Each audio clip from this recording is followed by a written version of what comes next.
What's Up Brody was created as a safe space for the 12 million strong live entertainment and theatrical professionals.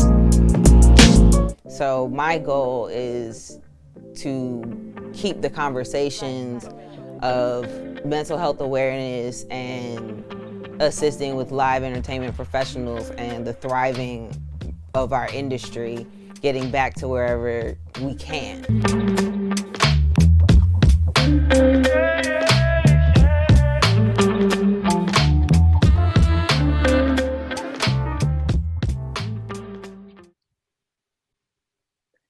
Peace and welcome everyone to What's Up Brody? How you doing?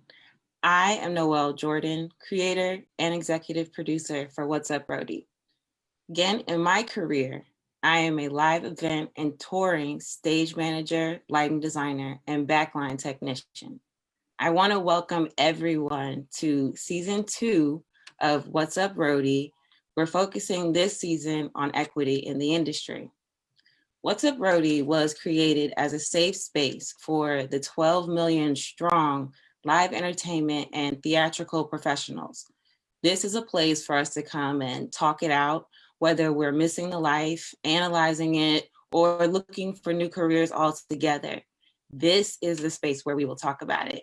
Today, we are joined by an amazing panel of live entertainment professionals, as well as our mental health advocate. In addition to this conversation this week, we are also joined by an equity strategist. I encourage everyone to engage in the live chat on the What's Up Brody, How You Doing Facebook page. So like I said, we're talking about equity in the industry or the lack thereof. Equity is defined as the state, quality, or ideal of being just, impartial, and fair.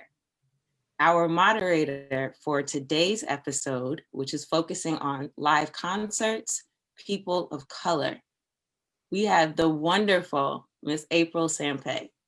Hi, April. How are you? Lady, how are you is the question. Happy New Year.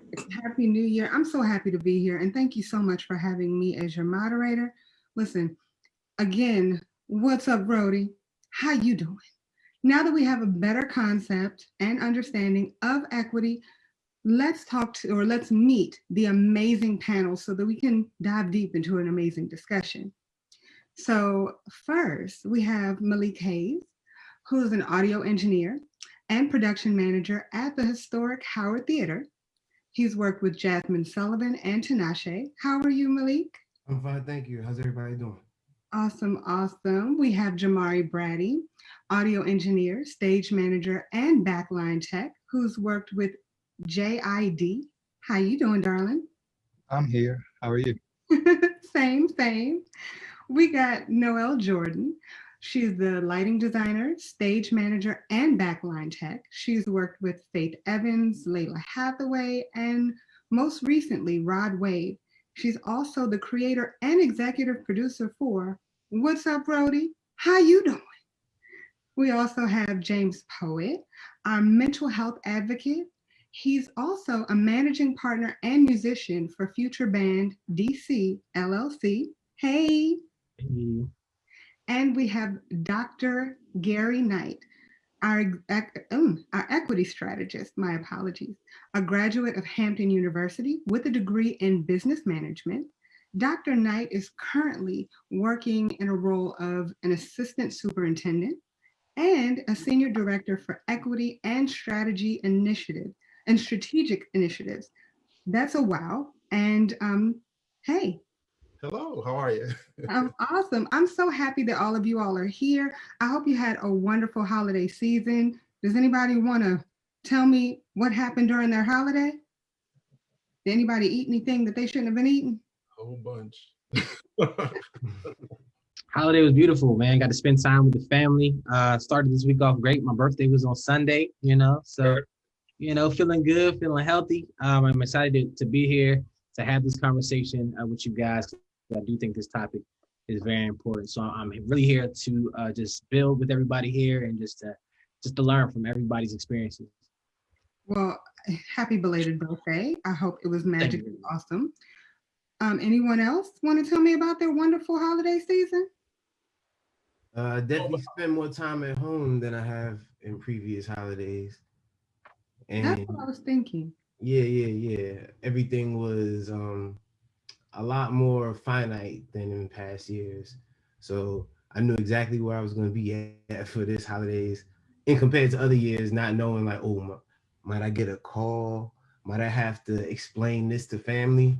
But as the theme in my life this year, it's been all about family, spending more and more time with the family, and less and less time at work.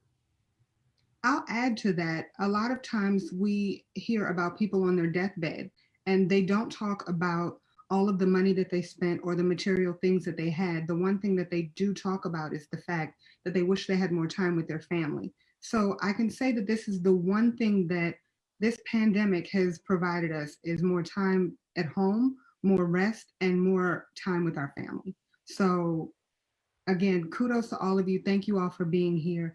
Are you all ready? Absolutely. Let's get started. So, I want to know how it is navigating through a white male dominated industry as a person of color.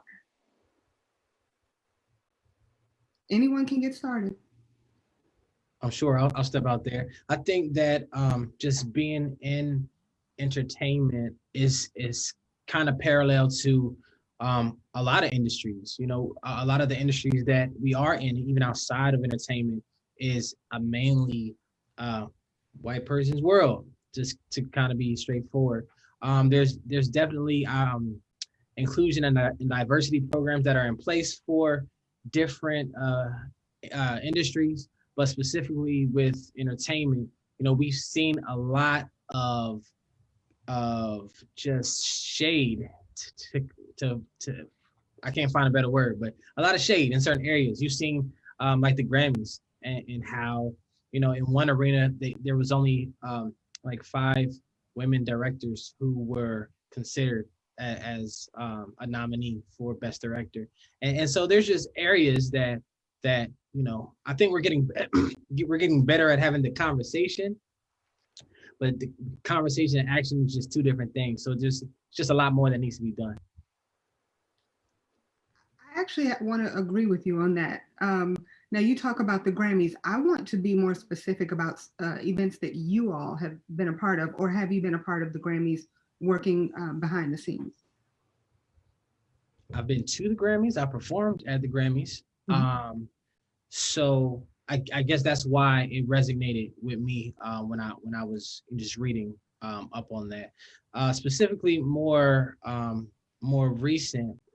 I think that it's hard to say in today's climate how I'm affected differently than somebody than my white counterparts, because I just think everybody was affected in the climate that we're in right now.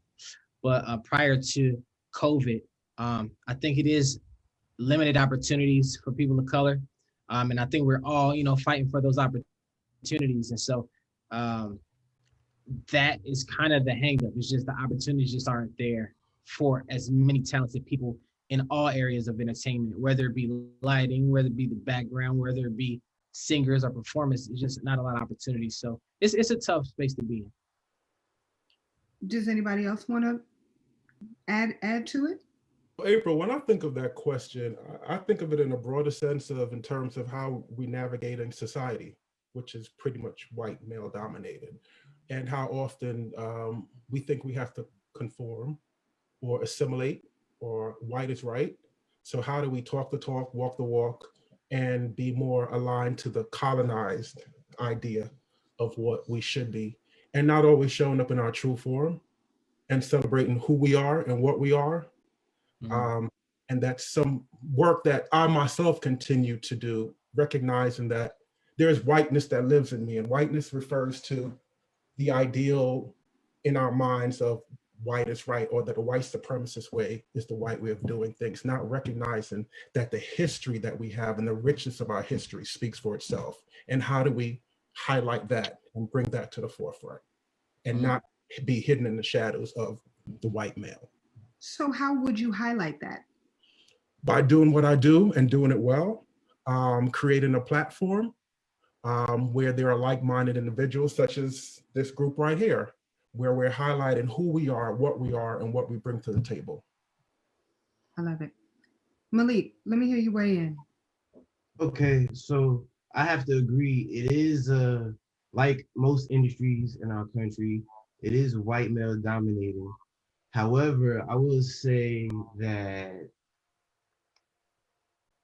each one of us roadies of color have to, teach younger roadies of color. Mentorship is very important for us.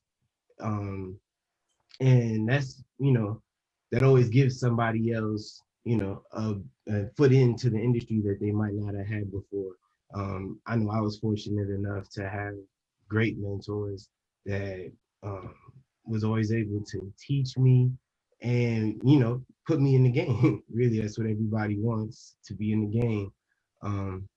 So luckily, I was fortunate to have, mentors that did that. But also, I will say, once I did get there, I wouldn't say I conformed, because I like to think I'm as black as they come as far as, being in the industry.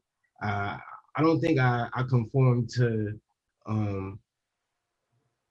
a different standard of sound engineer or production manager, but I will say that, I always try to be as professional as possible and, let my work speak for itself more so than anything else. I do believe that, people, they might not think the same of me when they see me, but, I try to be as professional as I can with paperwork. Sometimes you sending emails to people and talking to people and, they have a certain perception of you, and then when they see you, they're like, oh, snap, this what you look like? Oh, all right, okay. But then once, your work is good, your track record speaks for itself. So, and then that actually gives you an opportunity to put other people on. Sorry for rambling. No, it's funny because I'm actually going to move around in the questions just based off of what a few of you said. And I want to know about code switching. Okay, because all of you talked about the fact that kind of have to change a little bit about who you are, or people have a different perception of you sometimes when they meet you or when they see your work ethic. They don't think that you're black because you do such a wonderful job, right? So my question is, do you all feel the need to code switch, and if so, is it innate or is it learned? And I'm going to start with you, Jamari, just because I didn't hear from you before. Code switching. Code switching. I've had experiences where I've been the guy that had to be almost the median between the white authority or the white venue owner and the touring party, because of just how things are interpreted or communicated. The communication. I'm the communicator. Mhm. And I think that goes back to my background on how I grew up. So I guess for me, I'm used to being the only one of color in the room. I guess it's just natural. It's to piggyback on what Malik was saying. They are surprised when you do know what you know. They are surprised when they do put a face to you, to your emails, to your tone of voice. I find myself code switching just naturally, I guess, or I don't even think I'm code switching anymore. I think it's just so ingrained, unfortunately. So it's really, in your opinion, it's a learned practice? Yeah, definitely. The faster you are at it, the more likely you're going to be able to get what you need to get done. So Noelle, please weigh in, because I definitely want to hear what the creator of What's Up, Rody, how you doing, has to say about that. When it comes to code switching, in my personal experience, I have to come at it from two ends, being both a roadie of color and then being a woman. So yes, I code switch. It's when it comes to speaking to men, I feel more comfortable code switching when I'm speaking to a man, preferably a person of color. It's what I'm used to. Like I can take it back to, living in North New Jersey. And so I know how to switch it up so that one, you hear me, and then also you see and understand me. Like most people would expect, the only woman on crew to be meek, not be, louder than the guys. To just be like, oh, okay, that's fine. Excuse me. Like, no, there's none of that. And that's stuff I had to learn. Thankfully, I had a mentor as well, Theron. She helped guide me, especially when it came to being the only woman on crew. Like, basically, that's what I've done, be it lighting, stage managing, or backline, especially with backline. I'm the only female. I can see that, yes. Also, it's fine. Well, also being the only female, do you run into being the angry Black female? No, not really. I can only think of maybe one instance, but that was dealing with artist groupies that were trying to take our dinner after we had been there all day. I have no problem. I snatched a plate out of somebody's hands because it wasn't for them. That was my food. So in that sense, I guess, but I wouldn't even call it being the angry Black woman. I was really holding my ground because it wasn't just, hey, you're taking my food. I also have to look out for my band that hasn't eaten yet. And that's what you're doing. So I'm essentially responsible for this. So if me putting my foot down has to read off as potentially being the angry Black woman, in those situations, it is what it is. I definitely understand that. Don't take food out of my mouth, please, and thank you. James, please weigh in. I want to know how you feel about code switching. Yeah, so it's kind of like if I were to go to a Spanish-speaking country, it would behoove me to learn how to speak Spanish. And so if I go into an industry that I feel is dominated primarily by white people, it would behoove me to learn how to speak that language.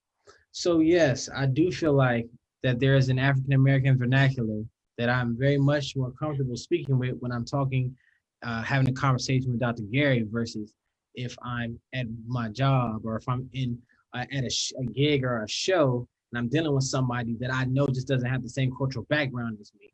So yeah, I do believe that it is a learned behavior over time. Since we all go through it, we know how to turn it on and turn it off. What I want to know is how to identify what does Black professionalism looks like versus white professionalism look like in the entertainment industry, because I don't have a definition for the two. I like the fact that you brought that up because I feel that professionalism is professionalism. Being on time is important. Showing up and doing your job correctly is important. That doesn't mean that you're white because you're doing it correctly. And I think that that's where the problem lies. We're constantly told that, to your point, Dr. Knight, white is right. No, right is right. So pretty much do your job. I'm just saying. So I want to actually ask this question first to Noelle and then open it up to everybody else. I want to know, what advice would you give a young woman who wants to get into lighting for concerts and events and is now able to realize that she has those career possibilities? What advice I would give a young woman? I would say definitely find a mentor to help not only guide you and in the beginning shield you, but also prepare you for what you want to come next and what is coming next professionally. That's the biggest thing that I would say is definitely get a mentor.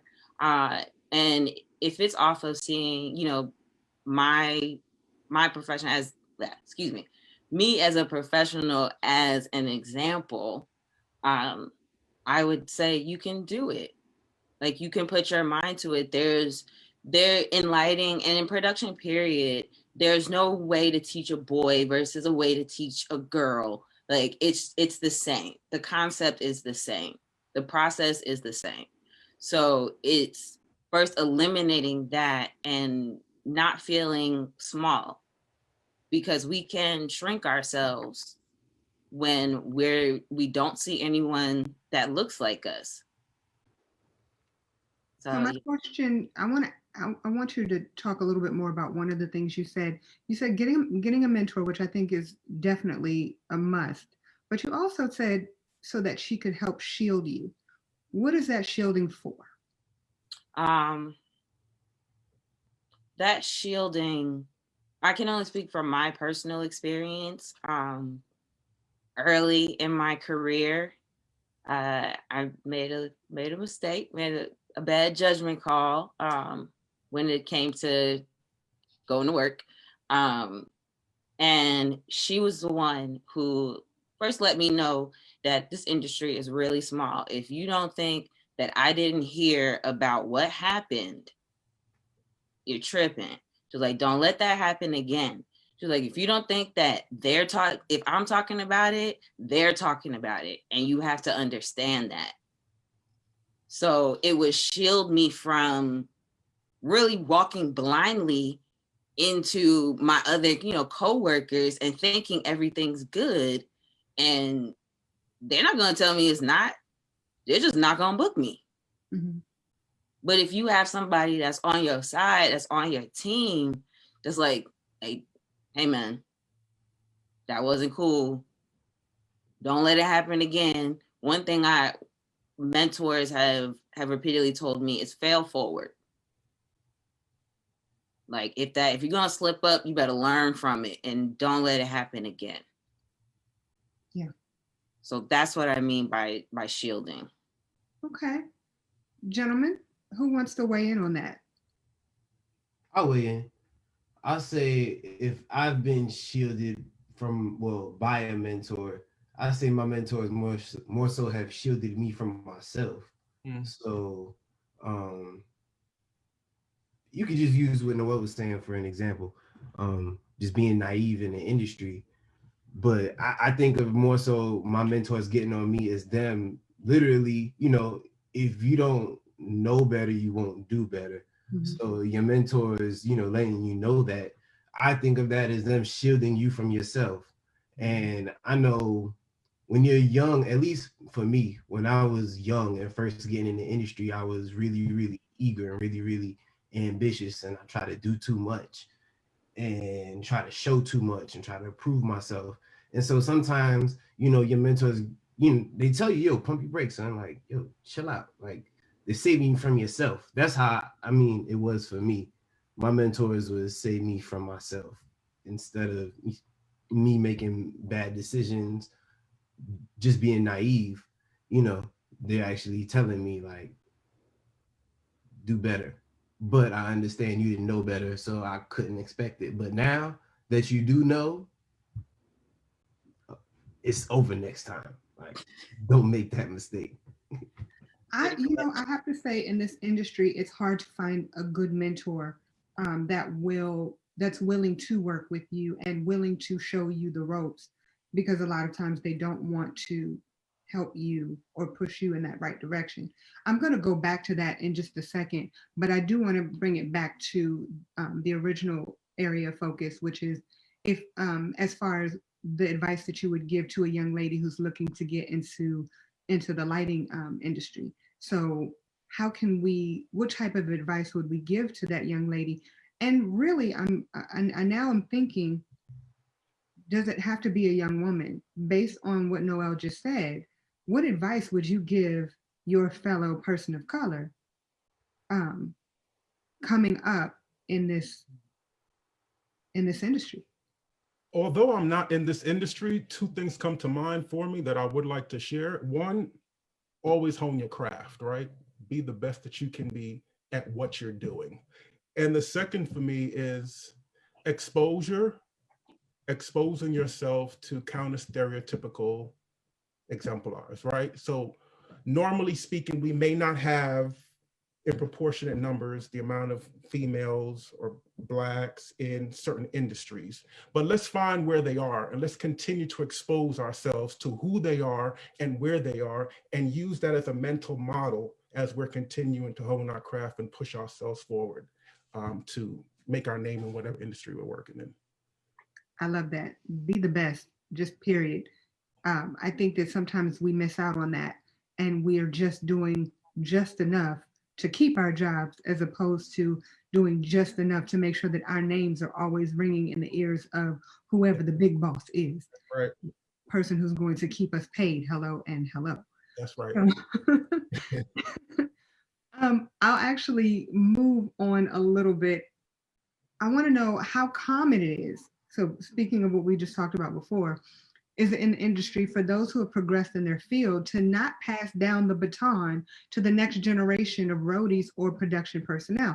Now, my question, it's a twofold. I want to add to that. Is it, do you think that there's an actual reason that they're not passing down this information to you?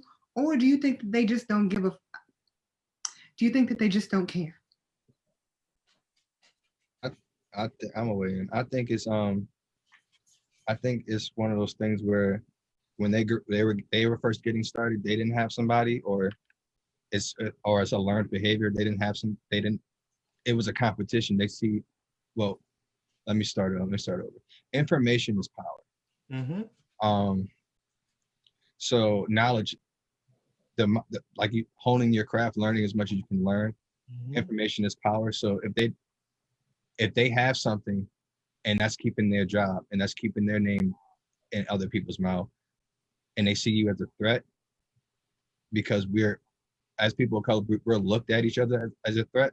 And for some reason, we were taught that goes back into the history, but we were taught to fight to the death. So we see each other as our own competition. Right.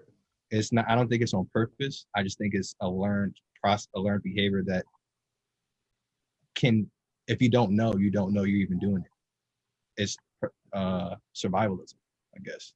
Yeah. Yeah. Hands down agree. Anybody want to add?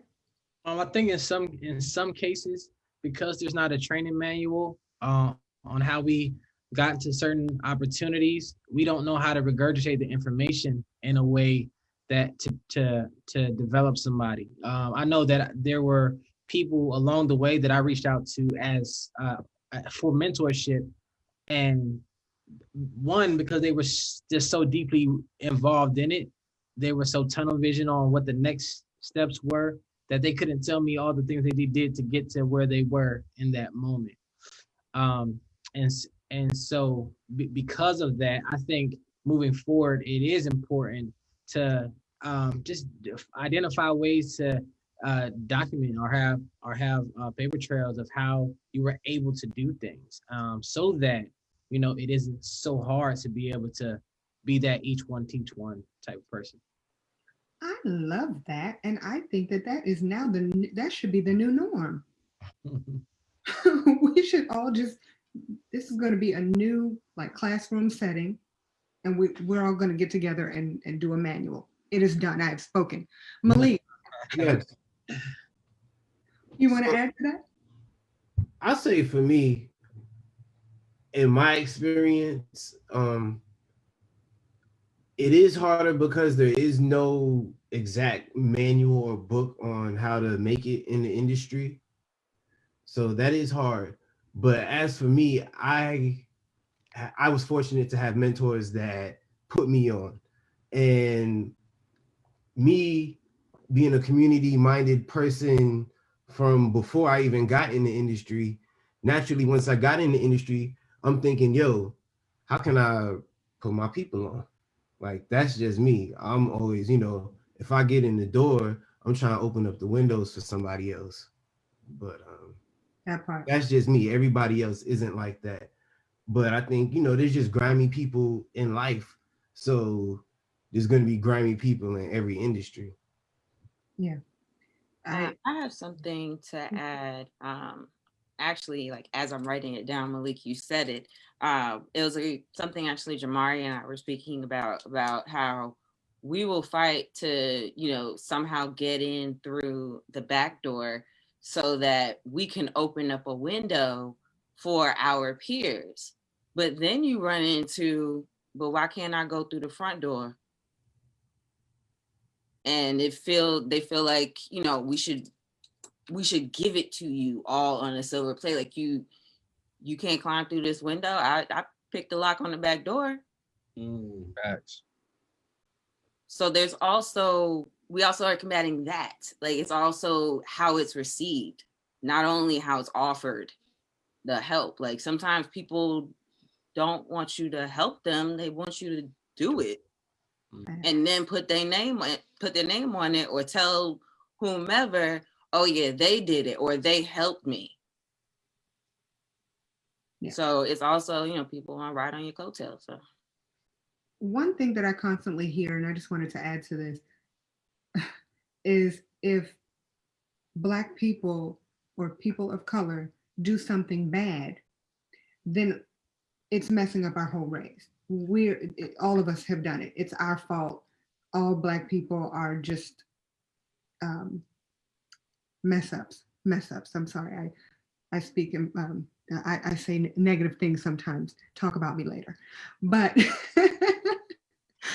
sometimes, like, all of us are the reason that one person messed up. Where if you see a white person do something, then it's not everybody's fault. All white people aren't evil. White people aren't mess ups. So I feel that this is kind of the same thing. We need to stop putting everybody in the same category. When we do our job correctly, then we're representing us.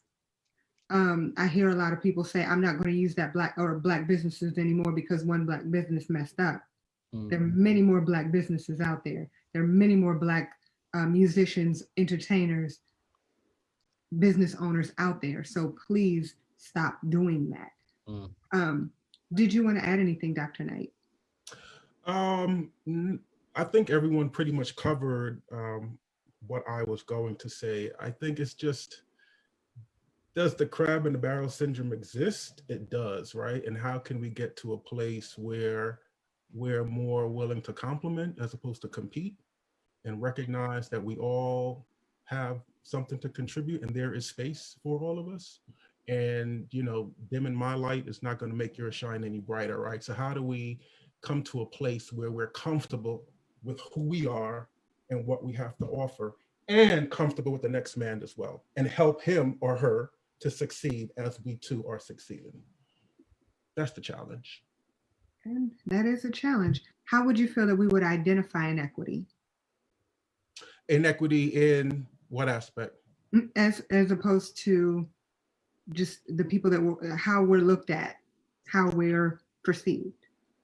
So inequities pretty much lie in biases, right? So biases based on deficit thinking about how a particular group of people are, whether it be race, gender, age. We have preconceived notions. We have stereotypes in our minds about who they are and who they should be, and not recognizing that, yeah, to some extent, stereotypes, there is some truth to stereotypes, but it's not the complete story, right? It's not the complete story. So then you become, you know, stuck in this single story, not recognizing that not because you fall into this group, you should act or respond this way. So it's, again, about exposure, about becoming more aware of abilities of different individuals and how coming together with the diverse aspects of people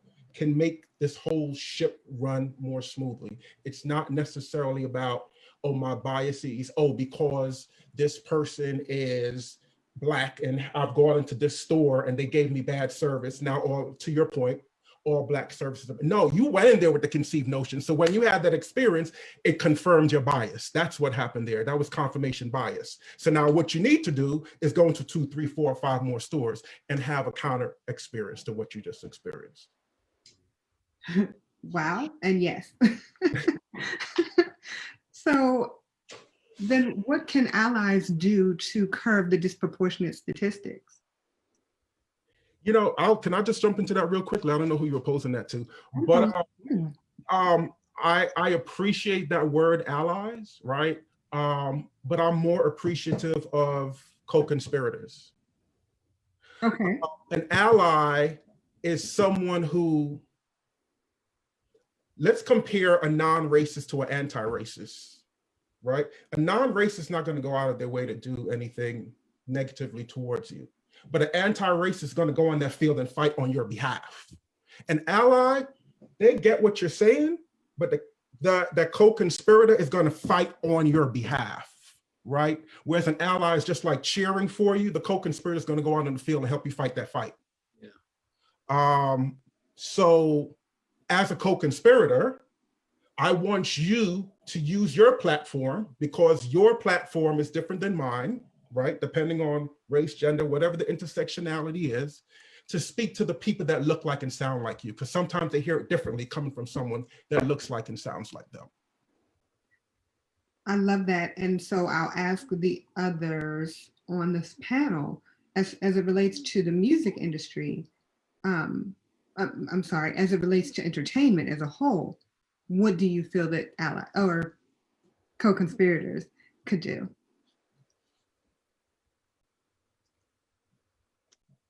Don't all talk at once. It has to piggyback off of what the Dr. Rice said. You know, just having those people who may have bigger platforms to be able to speak on your behalf. The one thing I do like about where entertainment is going right now, nobody wants to be a worker, everybody wants to be a boss. And so a lot of people are creating opportunities now. And so it's not as much trying to fight for opportunities, you know, because artists a long time ago were, you know, working off CD sales and tour dates, but now artists now are working off of endorsements and TikToks and Instagram, you know, sponsorship and all that. So it's a different world, but there are people and that do have platforms that are bigger than our own, you know, that are not Black people. And so if those people are willing to fight on our behalf, it just makes everything so much better, you know. And there are definitely people out there like that, but for me, I can't expect anybody to fight harder than myself and the people around me who look like me. And so really that's where my alliances lie, is with my own people. That's great. Understood. Anyone else? I'm gonna give y'all one more second. All right. So how can we create opportunities for progression? And I say we as in people who are currently doing it, who have done it, and we're doing it well. So what can we do to create those opportunities?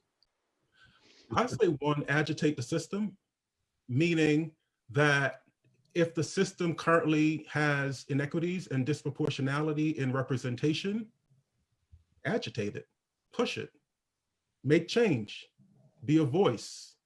And that's one. I would also say reach back, right? Go into schools at younger ages and getting folks that look like you and sound like you to be more exposed to what you do and know that that's a potential avenue that they can take. You know, speaking with organizations in terms of what or pushing organizations to revisit their recruitment practices and just really being more, having their organization be more reflective of a diverse audience and holding their feet to the fire to make that happen, whether it's having quotas or I was reading something the other day where they had some sort of inclusion rider for certain companies. So things of that nature, but just sitting quietly and watching it happen won't make change. That's very true. Can I I work. ask one? Oh, please. So what I say is everybody has to do their job. So put your best foot forward, and I think naturally you'll be able to create other opportunities for other people. Just making a fuss about stuff, yeah, that sounds good, but when you actually getting in there and people see that, oh, you know what you're doing, and you might know like-minded people like you, boom, there's your avenue right there. Have direct influence. Yeah, be an example. Yeah, I was just piggybacking it off what Malik said, but yeah, just be an example. Reach back. Like if you were blessed to have a mentor somebody else. I found that and reaching back and showing people or teaching people or just giving someone the experience, you're now reteaching yourself just that, or having to rethink things that had now been muscle memory for you, or just things you developed and skills you developed. So going back and teaching someone who's interested, who looks like you, and you can freely be yourself and walk into any room and being yourself. Mhm. That's the most important part. Walking anywhere, be yourself, and not make them respect you. But if you're yourself, you don't have. I've learned that you don't have to then have to reinvent yourself once you're comfortable.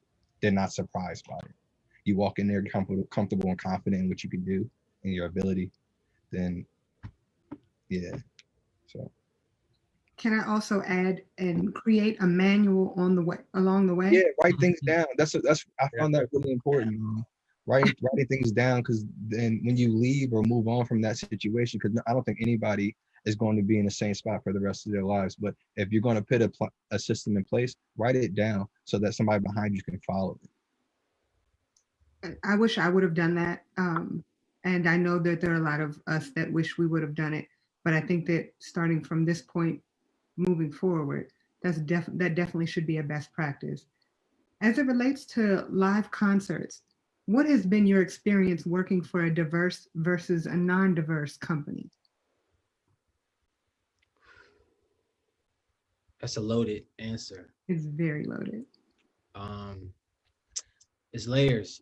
So once upon a time, I used to do like corporate work. And in corporate work, you gotta wear the suit and tie, and you gotta sing the songs that they feel are universal in order to appease this corporate crowd. And so, how we spoke about putting on that face, this is definitely an instance where I definitely had to put on that face. And so, how my man Jamari spoke about just having confidence. It's like you can do this stuff, but you know it's not who you are, and so you don't, even though you're great at what you're doing, you don't feel good about doing so. It like dims your confidence just a little bit.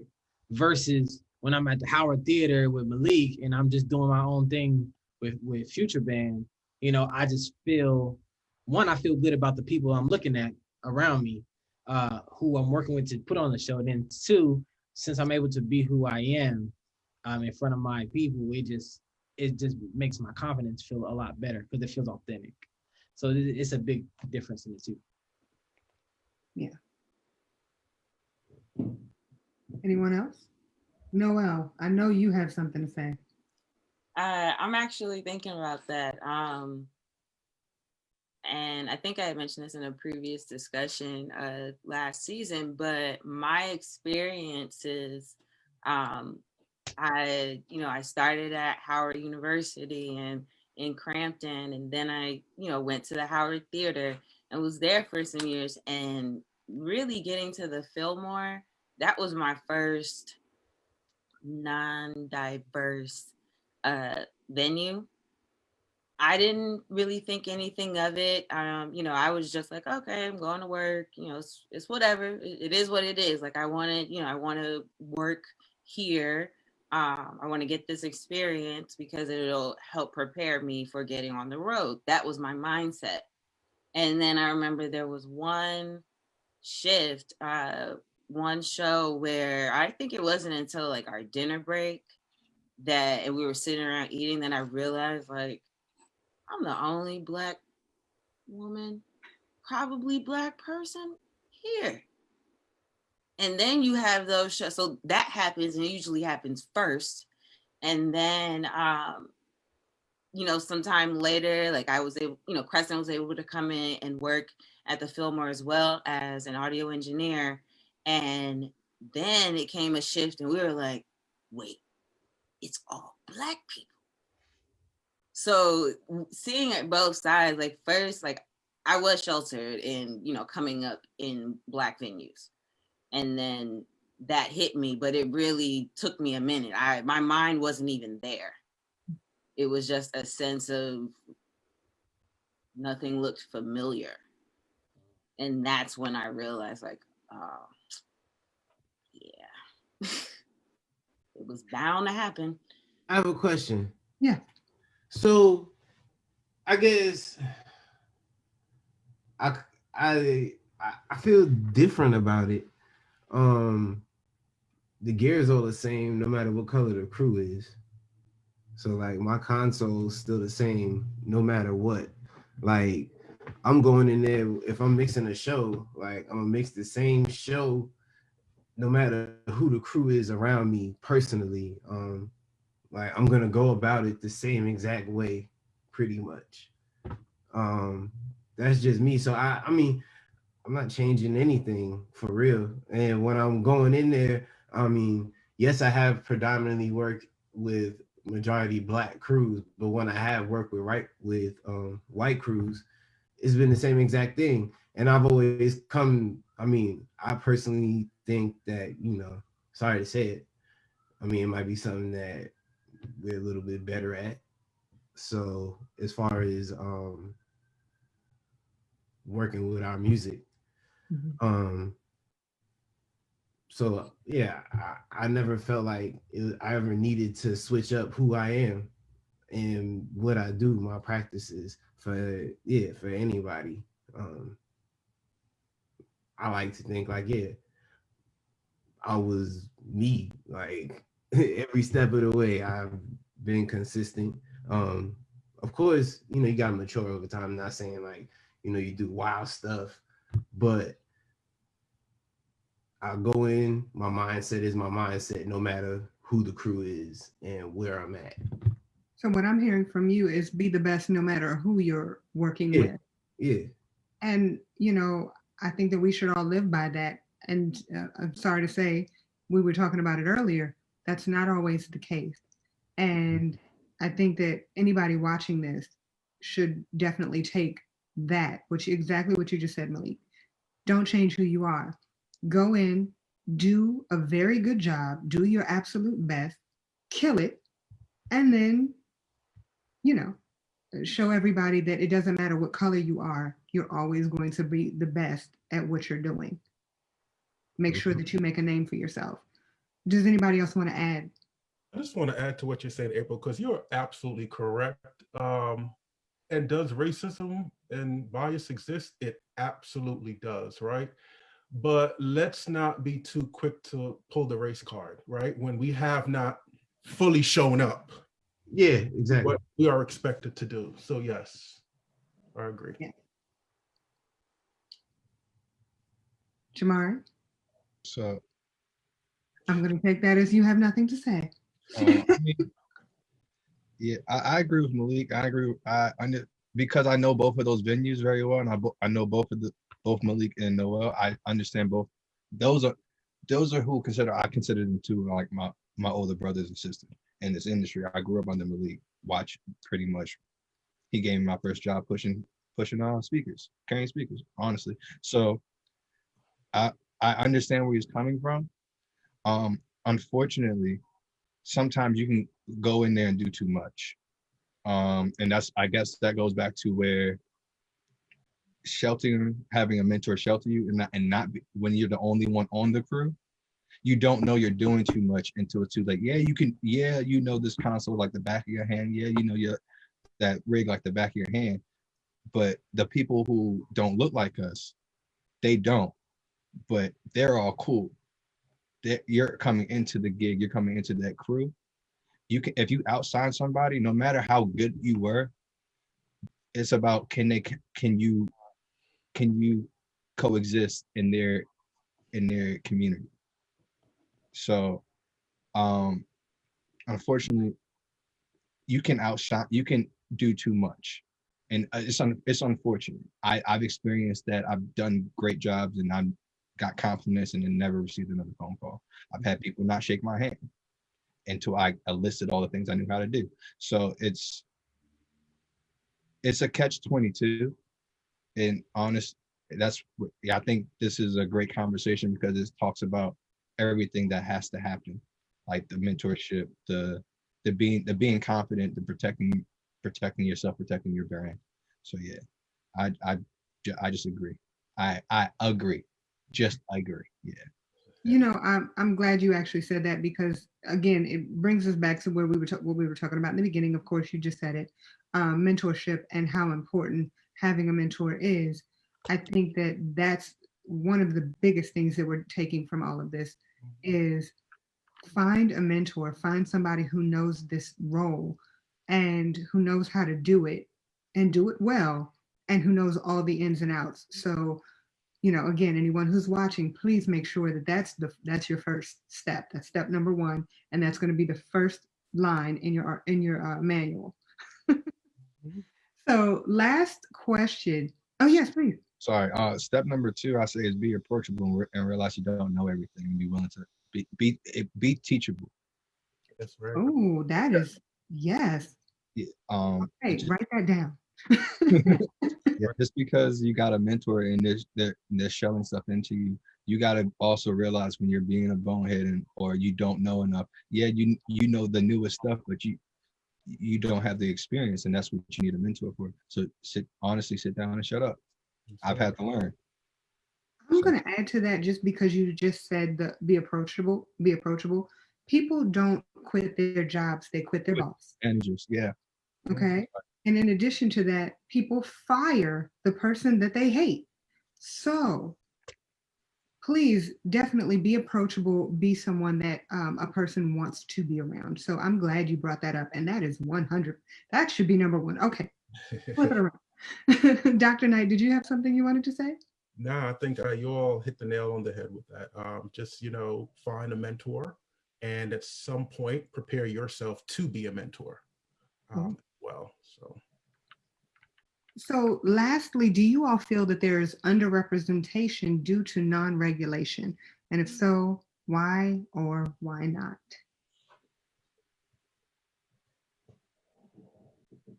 I'm going to start with Noelle. Oh. I got a question about that question. Are we talking about, at what level are we talking about? Are we because there are different levels. There's the corporate level, there's the there's like the touring aspect. There's I guess we are talking about the touring, but there's high-end touring, there's low budget touring, there's I guess the circuit that you're on affects it as well.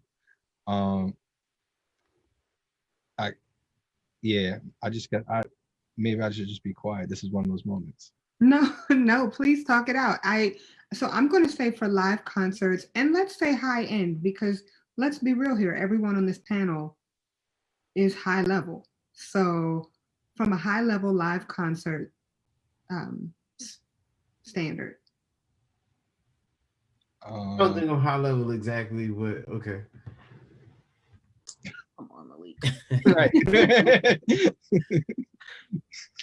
And big money, high level is like you work with like Beyonce. We're not talking about Beyonce. So let's go with the people that we all have worked with high level. Okay. I think it comes down to where they outsource their labor from. Okay. Because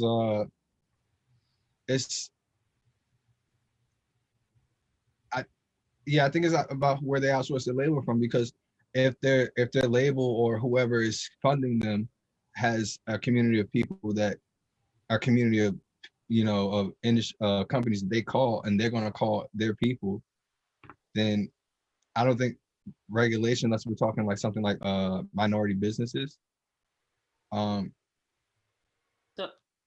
I don't know, I kind of lost in my thoughts right now. I'm going down a tangent. So if somebody. So I think like what April means by non-regulation is how in other industries or other businesses they can't they must have some level of diversity. Have to have a token. Yeah. Person. Okay. Like so since there isn't that, and just like Jamari said, you know, well, the label's gonna pick the people that they know, and it's cyclical. Like, how, if nobody is saying like you need to be able to provide opportunities for people of color, you know, like, we're marginalized groups, period.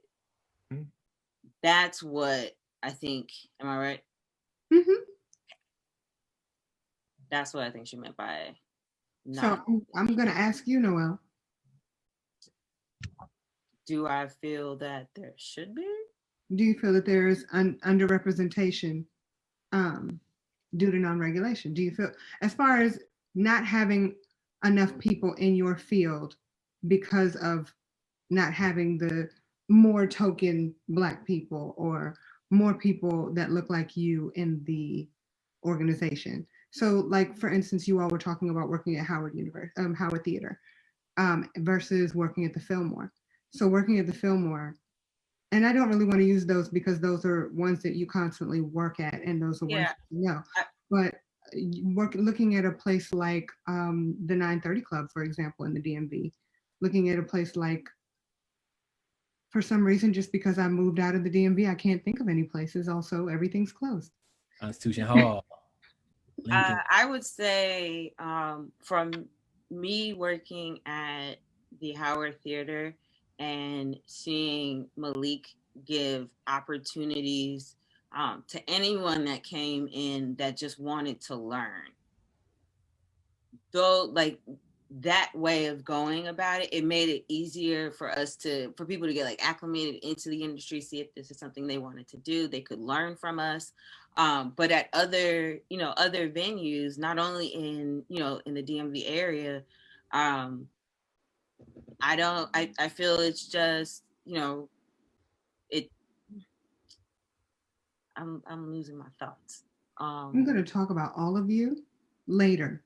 I am. So oh, go ahead. I was reading something not too long ago, specifically as it relates to women in the music industry. And it said women in the music industry are chronically disadvantaged against their male counterparts. It's like a boys' club dominated by male artists, stakeholders, sound engineers, booking agents, roadies, etc. So that goes back to, I don't know how the entertainment field works, but how feasible is it to regulate? Is that an option? If not now, then somewhere down the road, where they can stipulate who they hire, what percentage of a certain population of people that they hire. Is that an option? Gentlemen, I know that the two of you had something that you wanted. I'm assuming you wanted to respond to his question.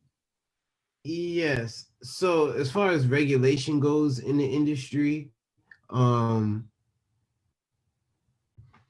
I personally don't know how necessary it is, because I feel like people weed themselves out, and I don't feel like people would exactly discriminate. Like, I worked on plenty of crews with ladies and seen plenty of crews with ladies. I've never seen anybody treat a lady wrong because they were a lady on the shift. I feel like, it might be something that some ladies, because of the harsh nature of work, stay away from. Mm-hmm. And people, dudes too. Like, everybody's not trying to be lifting heavy cases all the time. You gotta lift, 80, 90 pounds by yourself sometimes. Doing it over 12-hour days is kind of strenuous. At the same time, I've never seen anybody, turn a lady away from it. The more the merrier, usually. Yeah, I will say, as a woman in the industry, whenever I come, if it's a touring crew, if it's, a crew at a venue that I'm going to work at, And I don't mean my venues. I mean like spot dates if I'm, doing backline or something. If I see a woman on crew, especially a Black woman, I mean, sometimes it feels like Christmas morning. And I always say, I'm like, it's refreshing to see you here. And I've been told that as well. So I just wanted to say about being a woman in the industry, how when I come in contact with another woman on crew, it's like we try to band together just to get through. That's very true. I think that there, in opposed to there being more regulatory initiatives, I think there needs to be more exposure initiatives put in place for people, because I don't think it's a situation of there being a mechanism to keep women out. I don't feel that. That hasn't been my experience, but I haven't seen a situation like, I think Noelle is a gem. Like, I don't see enough Noelles. And so I think if there were initiatives that help groom more Noelles, as there have been for, I think this particular entertainment is very much male dominated. And it's because we are groomed to be interested in being in the music industry. Mm-hmm. But even behind the scenes in the music industry, but I don't think there is a lane that I can pinpoint that grooms women to do what Noelle does. There's things to groom people to be artists, but not to, be that person who really make things move behind the scene. So I think maybe that's something that we as people who are in the back line or are in the background working to make things move, maybe that's something to talk about, to put together initiative to make sure that we're more inclusive and that we can spread this work around, because it's a lot of work to be done. Thanks. There is, I've run into, there are actually a lot of initiatives, at least on the sound engineering side, for women and women of color. There's Amanda Davis, who I think it's Ella May. Yeah, her entire crew is all women. The only males in her crew are band is her band and her singer. Theron is also, I think. Theron's also. She's the lighting director for Ella. So I think it's more of having us men pass. Not what's the word I'm looking for. I guess repost in this Instagram world, or pass on the information that these things are available to people, because if you don't know, you don't know. Right? So it goes with the exposure that there are things happening in this industry, but it's not getting a lot of traction. So we just have to put something behind it. I guess, what was the word the good doctor used? Co-conspirator? Yes, that word. So we have to be our own co-conspirators in situations like that. I can just hearing, thank you, James, for your kind words. And also, hearing Jamari speak. And I really was thinking, like, what was it in me or in my past that made me feel so confident that I could, explore these things as far as exposure, as we're talking about as well. I think I was first made impressionable by when Beyonce when she redid her whole band, and she had a full female band, and seeing these women on drums and guitar and keys and bass, and I'm just like, oh, we can do this too. And it's not a gimmick, like it's an opportunity. And so I think after seeing that, I, subconsciously I can do this. Like, just tell me what I need to do. Like, what did you do? And that's how I got here. So as far as exposure, that was the first time that I saw a full female band. I've seen you do your job, and my goodness, you are absolutely amazing. You've worked on shows that I've done, and wow, and thank you. And I can't wait for you to do it again. So I just want to say again, thank you to all of you who joined. Thank you for everyone who was watching. Um, Again, Noelle, thank you for allowing me to be a part of this wonderful panel. And I want to throw it back to you. Thank you, April. And I want to thank everyone again here for your time and your insight here on What's Up, Rody? How you doing? Equity in the industry. And I also want to thank you all for watching. We look forward to seeing you here the same time next Tuesday, where we will continue this season's discussion on equity within the entertainment industry. This season, we're focusing on live events, television and theater, and the digital space. We're live Tuesdays at 5 Eastern, only here on the What's Up Rody Facebook page, the official page. For previous episodes from this season and season 1 of How You Doing, please visit our website at www.breedcreativity.com.